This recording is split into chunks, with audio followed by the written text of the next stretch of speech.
Cari giovani, buonasera. Chers jeunes, bonsoir.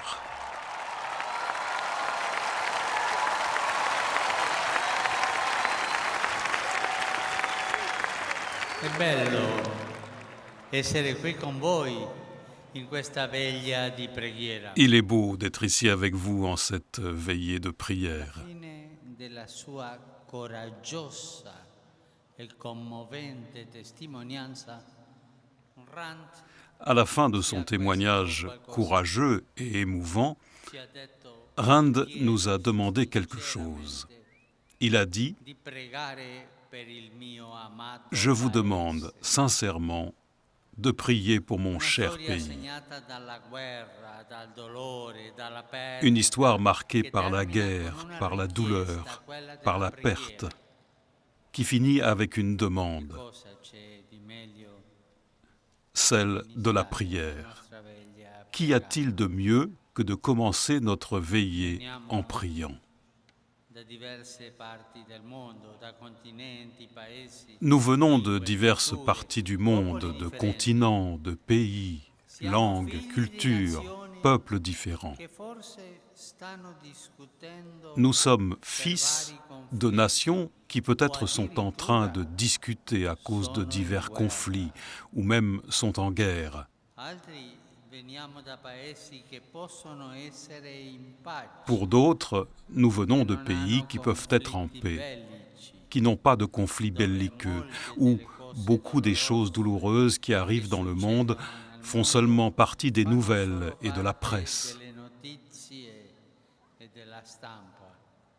Ma Mais siamo nous sommes consapevoli conscients di una d'une realtà. réalité. Per noi, oggi Pour nous, e qui, aujourd'hui et provenienti ici, da diverse parti del provenant mondo, de diverses parties il du monde, dolore, la guerra la che douleur, vivono la tanti guerre giovani que vivent de non nombreux sono jeunes più una cosa ne sont plus une chose anonima. anonyme. Per noi non sono più una notizia Pour della nous, stampa. elles ne sont plus une nouvelle de Hanno la un presse. nome, Elles hanno ont un nom, volto, una storia, un visage, una vicinanza. une histoire, une proximité.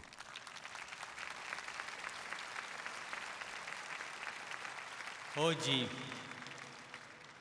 la guerra in Siria Aujourd'hui, la guerre en Syrie e la sofferenza est la di tante douleur persone, et la souffrance de di tant de tanti personnes, giovani, come il coraggioso de tant de Rand, jeunes, che comme le sta courageux in Rand, mezzo a noi, qui se trouve au milieu de nous chiede di et nous pregare demande de prier per pour son il cher suo pays. amato paese.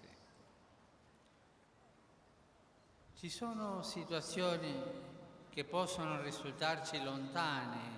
Il y a des situations qui peuvent nous paraître lointaines jusqu'à ce que, de quelque manière, nous les touchions.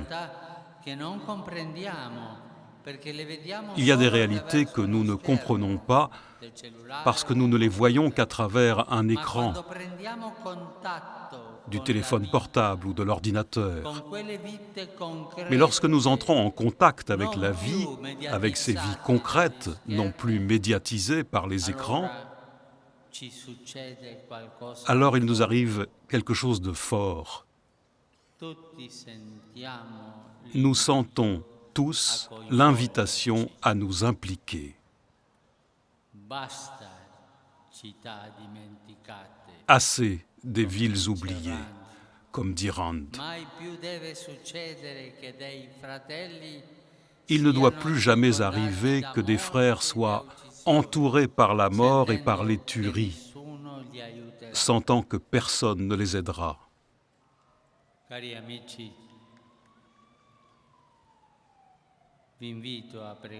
Chers amis, je vous invite à prier ensemble pour la souffrance de tant de victimes de la guerre, de cette guerre qu'il y a dans le monde aujourd'hui, afin qu'une fois pour toutes, nous puissions comprendre que rien ne justifie le sang d'un frère, que rien n'est plus précieux que la personne que nous avons à côté.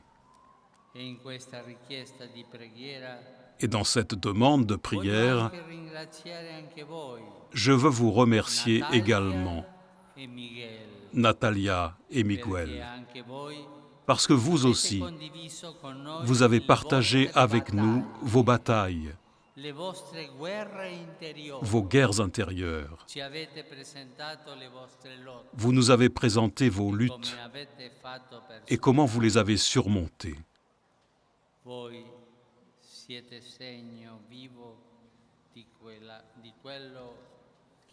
Vous êtes des signes vivants de ce que la miséricorde veut faire en nous. À présent, nous ne nous mettrons pas à crier contre quelqu'un. Nous ne nous mettrons pas à nous quereller. Nous ne voulons pas détruire. Nous ne voulons pas insulter. Nous ne voulons pas vaincre la haine par davantage de haine, vaincre la violence par davantage de violence, vaincre la terreur par davantage de terreur. Et notre réponse à ce monde en guerre a un nom. Elle s'appelle fraternité.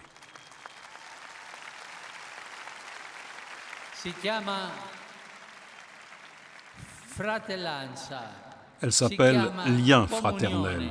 Elle s'appelle communion. Elle s'appelle famille.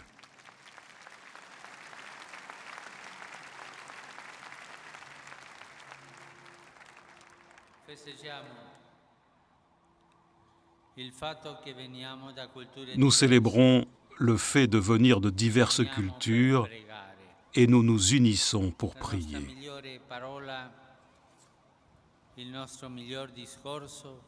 Que notre meilleure parole, notre meilleur discours soit de nous unir en prière. Faisons un moment de silence et prions. Mettons devant Dieu les témoignages de ses amis. Identifions-nous avec ceux pour lesquels la famille est un concept inexistant. La maison, rien qu'un endroit où dormir et manger. Ou bien avec ceux qui vivent dans la peur de croire que leurs erreurs et leurs péchés les ont exclus définitivement.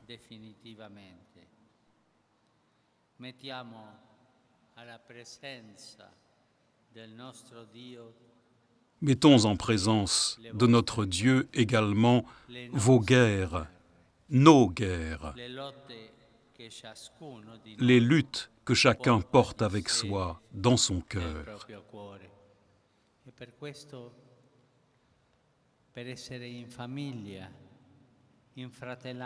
Et pour cela, pour nous sentir en famille, entre frères, tous ensemble, je vous invite à vous lever, à vous tenir par la main et à prier en silence, tous.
Tandis que nous prions, m'est venue à l'esprit l'image des apôtres, le jour de Pentecôte.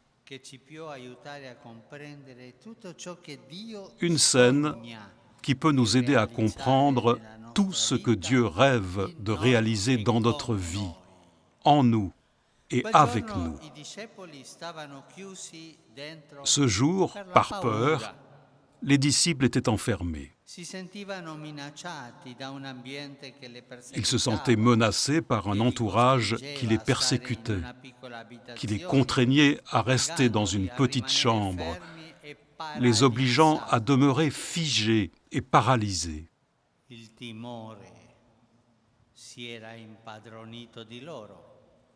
La crainte s'était emparée d'eux. Dans ce contexte, il s'est passé quelque chose de spectaculaire, quelque chose de grandiose. L'Esprit Saint est venu et des langues, comme le feu, se sont posées sur chacun d'eux, les poussant à une aventure dont ils n'auraient jamais rêvé. La chose change complètement. Nous avons écouté 3 témoignages. Nous avons touché de nos cœurs leurs histoires, leur vie.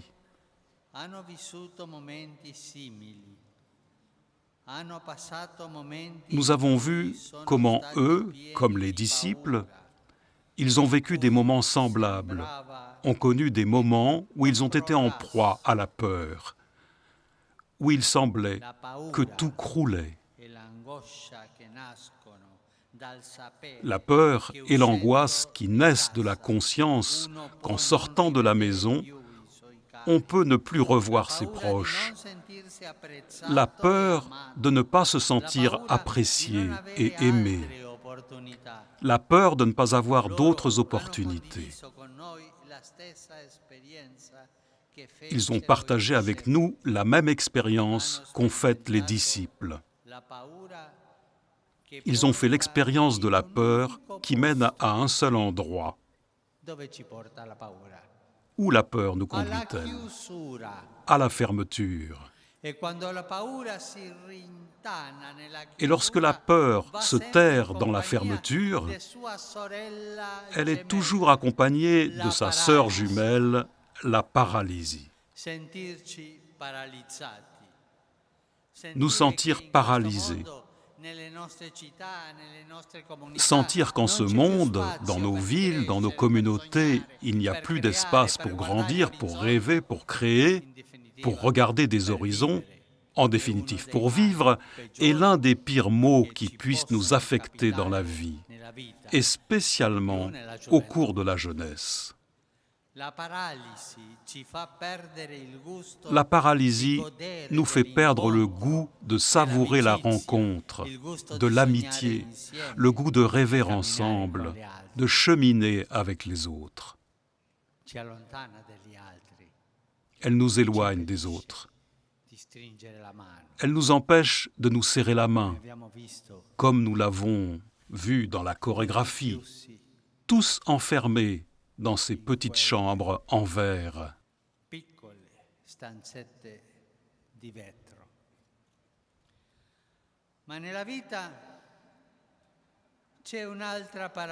Dans la vie, il y a une autre paralysie, encore plus dangereuse et souvent difficile à identifier et qu'il nous coûte beaucoup de reconnaître.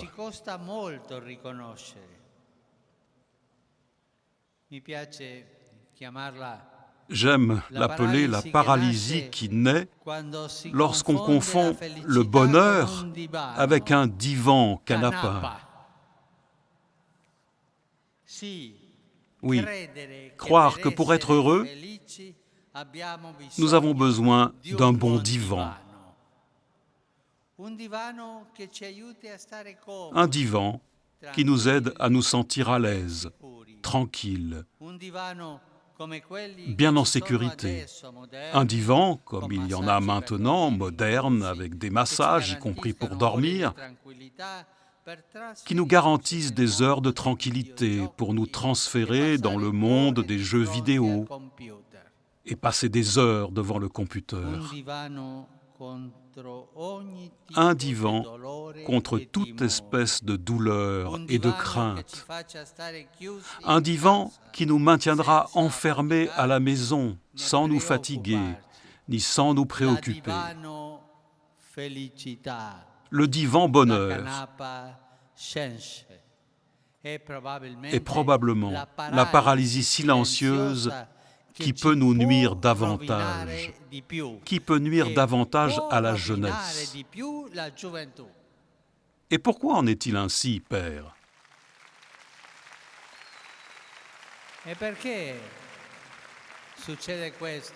Parce que peu à peu, sans nous en rendre compte,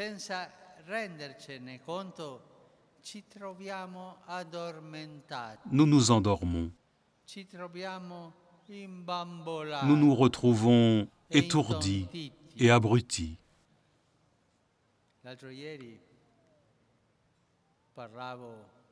Avant-hier, je parlais des jeunes qui vont à la retraite à 20 ans.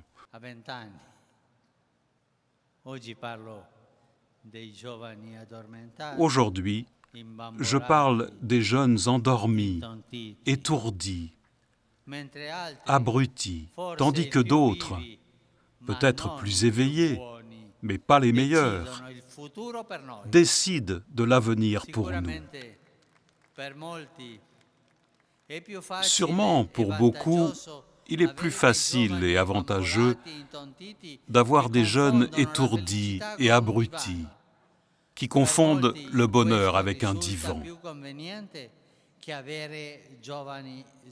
Pour beaucoup, cela est plus convenable que d'avoir des jeunes éveillés, désireux de répondre aux rêves de Dieu et à toutes les aspirations du cœur.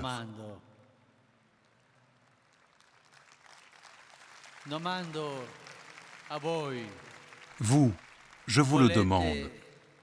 Je le demande à vous. Voulez-vous être des jeunes endormis, étourdis, abrutis? Voulez-vous que d'autres décident de l'avenir pour vous? Voulez-vous être libre? Voulez-vous être éveillé? Voulez-vous lutter pour votre avenir? Vous n'êtes pas très convaincu. Voulez-vous lutter pour votre avenir?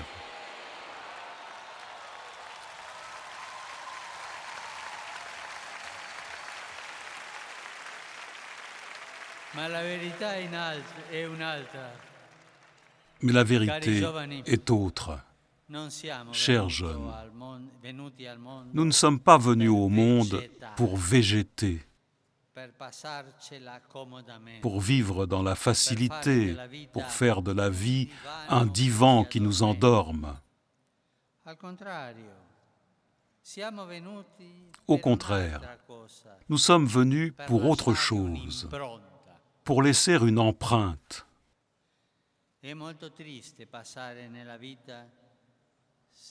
Il est très triste de passer dans la vie sans laisser une empreinte. Mais quand nous choisissons le confort, en confondant bonheur et consumérisme, alors le prix que nous payons est très, mais très élevé. Nous perdons la liberté. Nous ne sommes pas libres de laisser une empreinte. Nous perdons la liberté. C'est le prix. Et il y a tant de gens qui veulent que les jeunes ne soient pas libres. Il y a tant de gens qui ne vous aiment pas beaucoup, qui vous veulent abrutis, étourdis, endormis, mais jamais libres. Non, cela, non. Nous devons défendre notre liberté.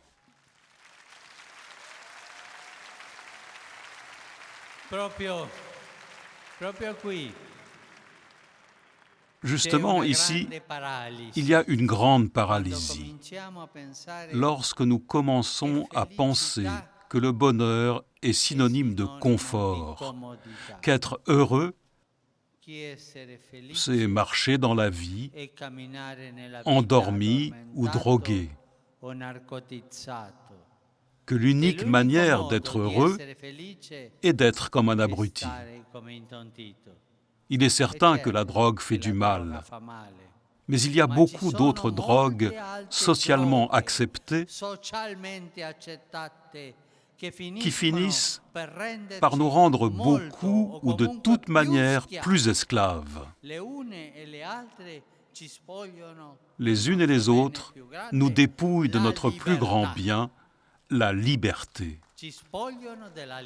Elles nous dépouillent de notre liberté.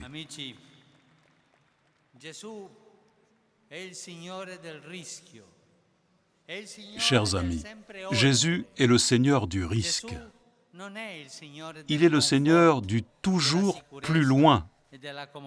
Jésus n'est pas le Seigneur du confort, de la sécurité et de la commodité. Pour suivre Jésus, il faut avoir une dose de courage.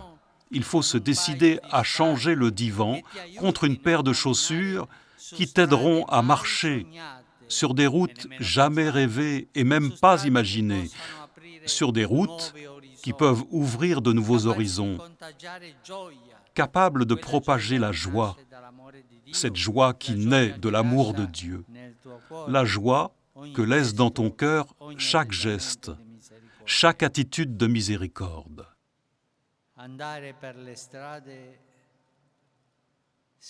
Aller par les routes en suivant la folie de notre Dieu qui nous enseigne à le rencontrer en celui qui a faim, en celui qui a soif, en celui qui est nu, dans le malade, dans l'ami qui a mal tourné, dans le détenu, dans le réfugié et dans le migrant, dans le voisin qui est seul.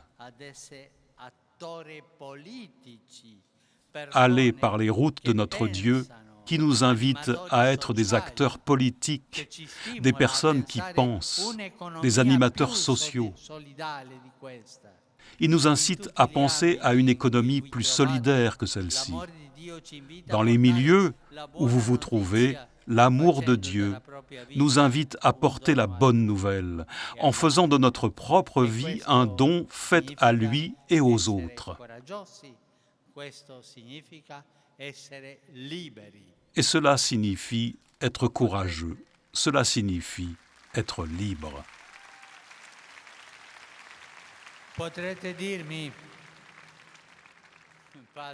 Vous pourrez me dire, Père, mais cela n'est pas pour tous, c'est uniquement pour quelques élus. Oui, c'est vrai. Et ces élus sont tous ceux qui sont disposés à partager leur vie avec les autres. De la même façon que l'Esprit Saint a transformé le cœur des disciples le jour de Pentecôte, ils étaient paralysés, il a fait de même avec nos amis qui ont partagé leur témoignage.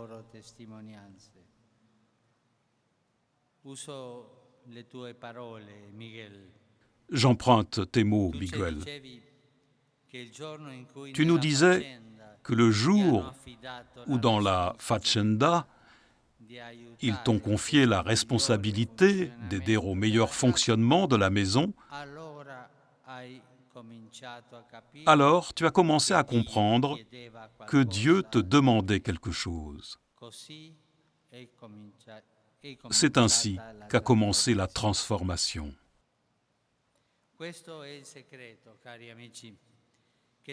Voilà le secret, chers amis, que nous sommes appelés à expérimenter. Dieu attend quelque chose de toi. Avez-vous compris? Dieu attend quelque chose de toi. Dieu veut quelque chose de toi. Dieu t'attend. Dieu vient rompre nos fermetures. Il vient ouvrir les portes de nos vies, de nos visions, de nos regards. Dieu vient ouvrir tout ce qui t'enferme. Il t'invite à rêver, Il veut te faire voir qu'avec toi, le monde peut être différent. C'est ainsi, si tu n'y mets pas le meilleur de toi-même, le monde ne sera pas différent. C'est un défi.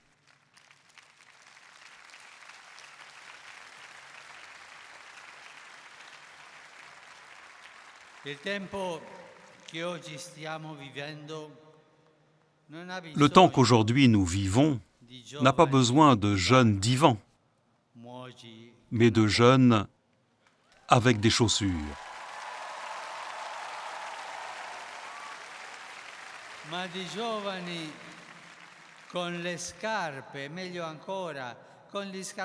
Mais de jeunes avec des chaussures, mieux encore, chaussant des crampons. Cette époque n'accepte que des joueurs titulaires sur le terrain.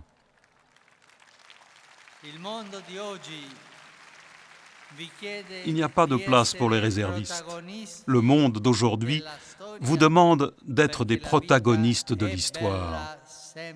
Parce que la vie est belle à condition que nous voulions la vivre, à condition que nous voulions y laisser une empreinte. L'histoire aujourd'hui nous demande de défendre notre dignité et de ne pas permettre que ce soit d'autres qui décident de notre avenir. Non, nous devons décider de notre avenir, vous, de votre avenir. Le Seigneur, comme à la Pentecôte, veut réaliser l'un des plus grands miracles dont nous puissions faire l'expérience. Faire en sorte que tes mains, mes mains, nos mains se transforment en signes de réconciliation, de communion, de création.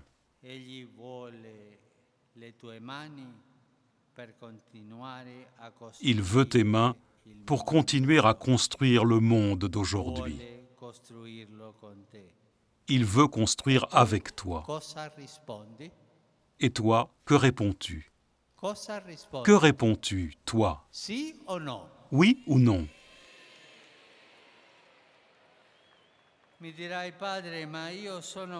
Tu me diras, Père, mais moi j'ai bien des limites. Je suis pécheur, que puis-je faire? Quand le Seigneur nous appelle, il ne pense pas à ce que nous sommes, à ce que nous étions, à ce que nous avons fait ou cessé de faire. Au contraire, au moment où il nous appelle, il regarde tout ce que nous pourrions faire, tout l'amour que nous sommes capables de propager. Lui parie toujours sur l'avenir, sur demain. Jésus te projette à l'horizon, jamais au musée.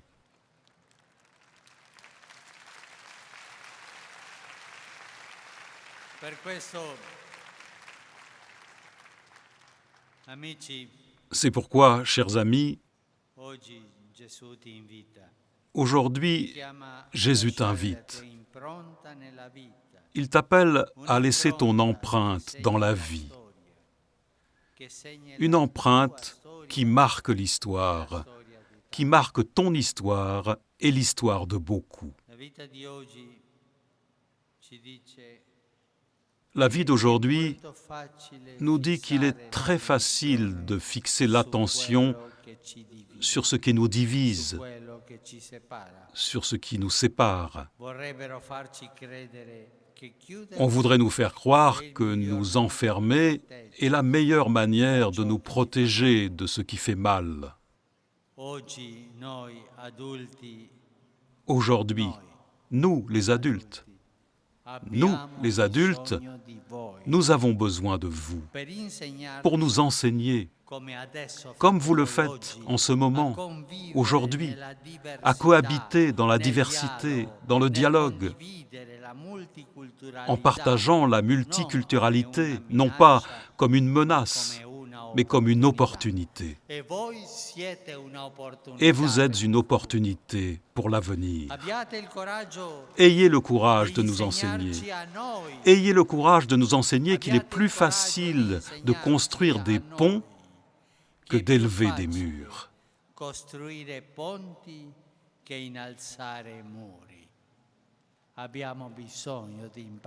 Nous avons besoin de l'apprendre.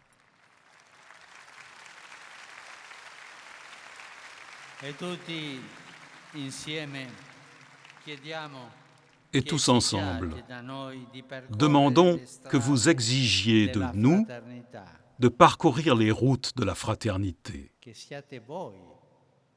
Soyez, vous, nos accusateurs, si nous choisissons le chemin des murs, le chemin de l'inimitié, le chemin de la guerre. Construire des ponts. Savez-vous quel est le premier pont à construire? Un pont que nous pouvons réaliser ici et maintenant.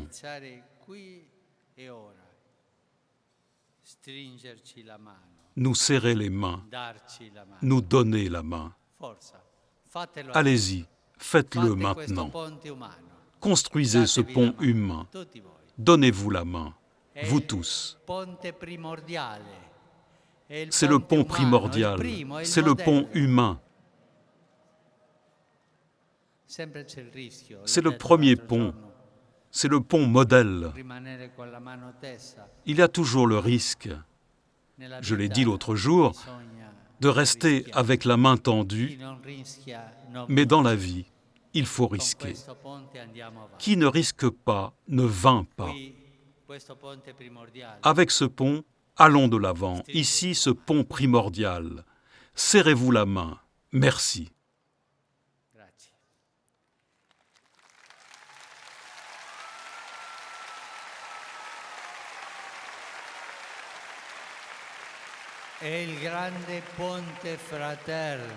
C'est le grand pont fraternel, et puissent les grands de ce monde apprendre à le faire.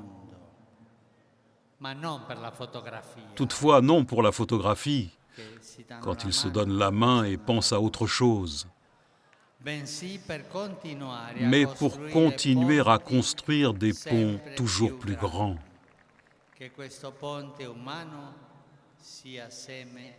Que ce pont humain soit semence de nombreux autres. Il sera une empreinte. Aujourd'hui, Jésus, qui est le chemin, t'appelle toi, à laisser ton empreinte dans l'histoire. Lui qui est la vie, t'invite à laisser une empreinte qui remplira de vie ton histoire et celle de tant d'autres. Lui,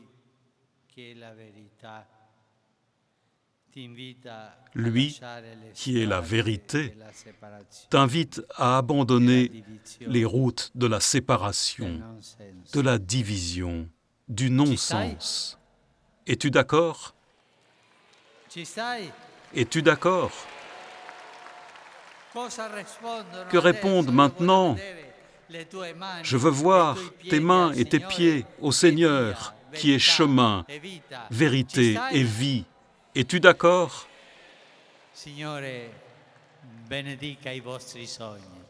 Que le Seigneur bénisse vos rêves.